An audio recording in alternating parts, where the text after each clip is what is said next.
underground, like when I went to White Sands.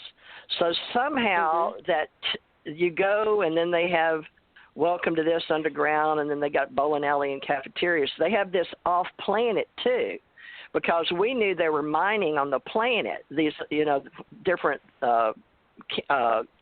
minerals and stuff. And see, the extraterrestrials, they look like us. The reason I knew they were because we weren't here. And so Tom and I would fight because we repelled each other because we didn't want to know the truth. I can't explain it. It took us 5 years before we ever got married. We were always fighting because we had ships we could talk to. We had people we could talk to. We'd have missing time. We'd be off planet. We'd be on planet. We'd go to sleep, and then it'd be like we were in another dimension. And you're supposed to try to study Solomon so you don't go crazy, and you learn magic because it's real, but it's interdimensional. And it's like they're studying your brain, and they're putting you in metal cases or Faraday cages, and you're doing ESP, and they're having you talk to aliens, and you're going to Area 51, and he and I would go out on of course, Janet Airlines. I put that as a clue into today's. Janet, I put that in my thing. I didn't know we were going to discuss this, but Janet Airlines, one of the CIA guys. Why did they call it Janet Airlines? It was the wife or girlfriend. Janet Airlines. It was the wife or girlfriend when the guy had to go out and go into Area 51, because remember it was a salt play. It was just a place where they were going to test the planes in the beginning. But after they did take some of the ships there, they made the underground stuff. But the guy that had he had to have the CIA security. The security guy's wife or girlfriend was named Janet, so that's why.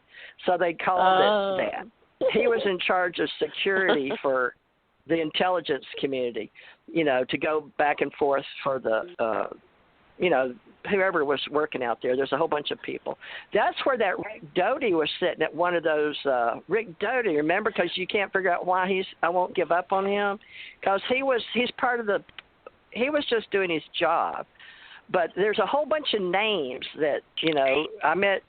Hey, I want to get back on, because we're all over the place. Okay. We're all over the place right now. I want to ask a question. Well, we haven't even got to the aliens yet. We only have 10 minutes We may left. have to do that next time. I know. Well, right. We're going to do some more. But I want to get you on the aliens. So you're up on this ship. There's 5 ships outside of a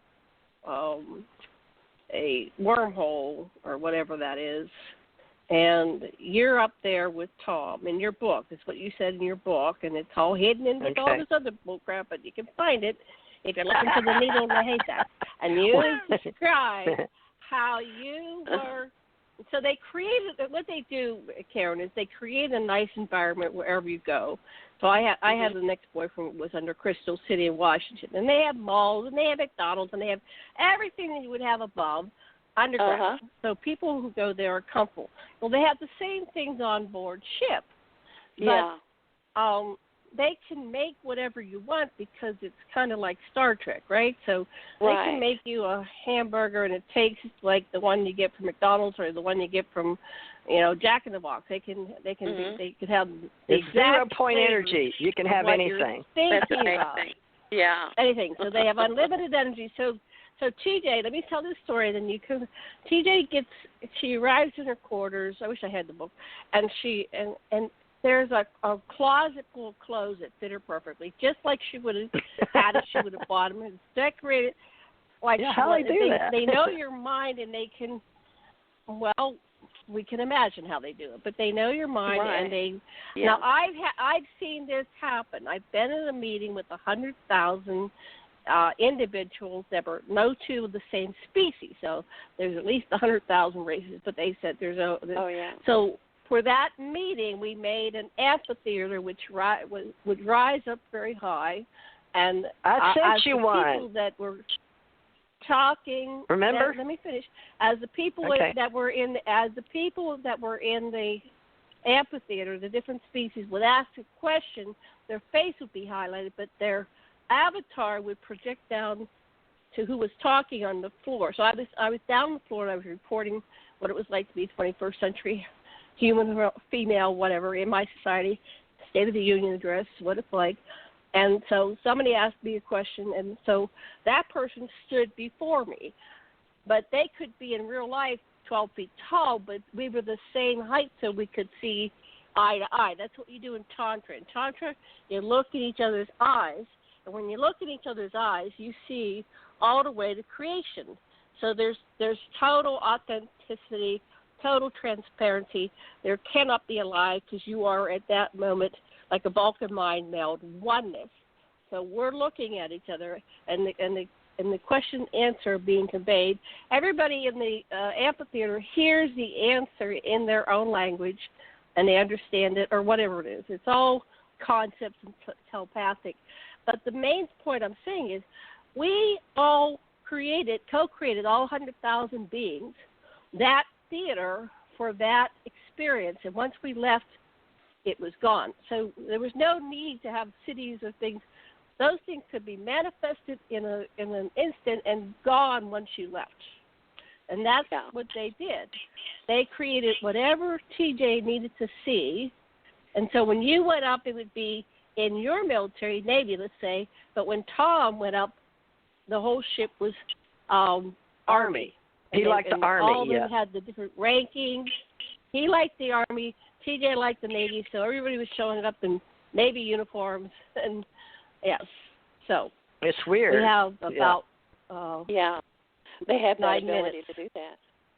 Well, the spacecraft down that they bring down here, some of it would help if they would have let us talk to the right people.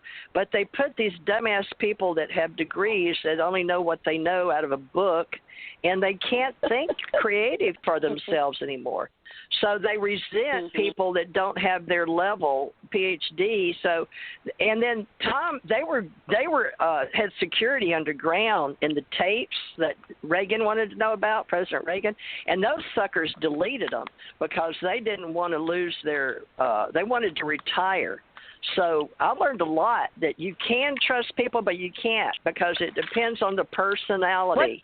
I learned a lot. You're not making sense. Huh? What? This is a new story. In the secret program. What tapes did they delete? The Who tapes surveyed of deleted them? going on the Gus, going on the ships because they weren't supposed to have them. Number one, but of course they have the Army.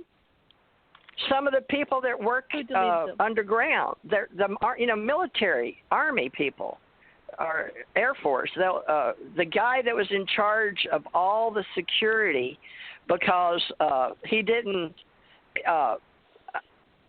Tom, I'll just tell you, screw it. I don't know if y'all are ready for this shit, but I'm just going to say it.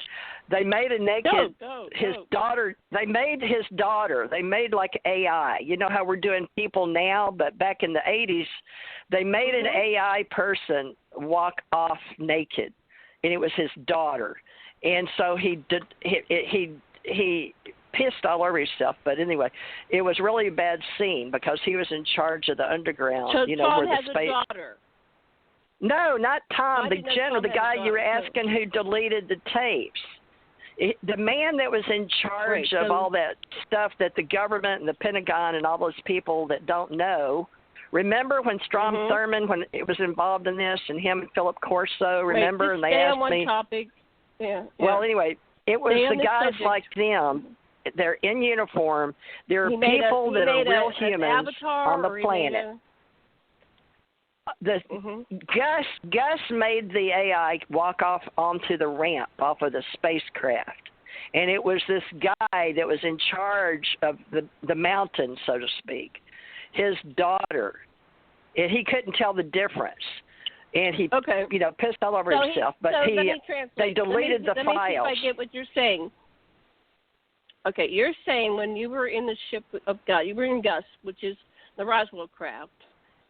The ship read the general's mind and made a avatar of his daughter, and then the daughter walked off the ship, and he saw his daughter. Yeah, but I can't admit or deny what you just said about him reading the mind. It's how you put it together in your mind. That's your perception. But how would they get the because image they can of his see daughter everything when they didn't have it? They're pure energy. Okay, they so can got see the everything. Image of the daughter somehow. Somehow they got the image of his daughter. They could have got your daughter, but they got his daughter because they wanted to affect him. So he would shit his pants, basically, and go, wow. So the AI walks off the ship and onto the ramp naked, and all the technicians in the white, they had the, picture it like it was like the mountain, Close Encounters of the Third Kind. Groups of those people freaked out, and it was a real bad scene because he knew it was his daughter, but they didn't. But anyway, it's all gone. It doesn't matter. The whole scene is deleted from reality, in this reality, because it was underground, and the Army doesn't know it even happened unless all those people were sworn to secrecy, or they'd kill their next of kin, or they were from Germany, or all these countries, the people are sworn to, will kill your family if you talk about it. So they just never talk about it. They're all under orders, So what they did with me is I can't tell. Gus came alive? Was this that episode when Gus came alive? The first time they got to activate? Yeah, during that first 2.5 months or 6 months, when we went to Texas, remember? We did go to Texas, but you know how you're saying, I'm telling you my story, but you add all those little things like, the guy's mind, and I have the bare bones that I experienced, and then you have the fluff to put it together so your mind can make a story out of it. So that's what Tom and I were doing all the time with each other. He would say his story, I'd say mine, and we'd try to piece it together. So I think that's why Karen came along, because remember, I told you how much you and I have been working together so long, you almost need a third-party mediator. But Preston Nichols, she knew about him, and Preston, I was wanting Preston to help us because he knew about he knew some stuff because of Brookhaven and because of the sound waves and because he was using that vibra sound. Remember what I told you that they used, and I became a dolphin, and so now Karen does. Let Karen talk. We're almost out. Well, you talk, Karen. I just got this video. Let Karen talk. Back in '95, I just got this video, the old timey video that we used to get. It looked like a 5x7 book. From it was a black market video, and I don't know how he even knew who I was. And I got it in the mail, and there was a sticky note on there. It said "Enjoy!" Karen. And it was from Preston Nichols. I don't even know how he knew me. Well, now I'm sure he knew me from another level. At that time, I wasn't attuned that much to this. And then did you know Vince? I started trying. No, Vince? I started trying to. No. What do you say? I didn't. Who? Peter Moon. Vince. Oh, I didn't. That's okay. I'd heard the name.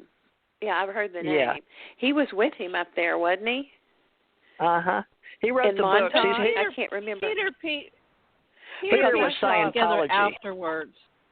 Because see, I saw a picture. He sent me a picture of his house, and his whole house was computers, from ceiling to the roof. And then all of a sudden, I just set out for no reason to find out more about the Philadelphia experiment. And I literally started researching Al Bielek, and I didn't know why or how I was doing it, and came across where he lived in Marietta, Georgia. And then I found out later that Paula, when she came to get me in 2012, knew them, and we're all connected.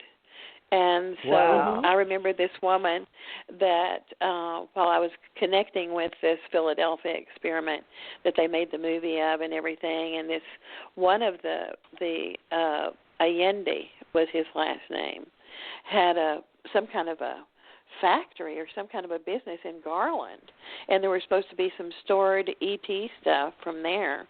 And so a friend of mine who was an attorney, we went out there and tried to get into stuff and be childlike with the exploration mind. And some of the lights went off. It was close to dark, and we took out. We didn't do anything. We just wanted to see where it was. And did you we go were actually to the probably being building? Because we I've went been to there. the building. There were lights all around it. But do you, I mean, and can I'm you sure they describe it in your mind for me?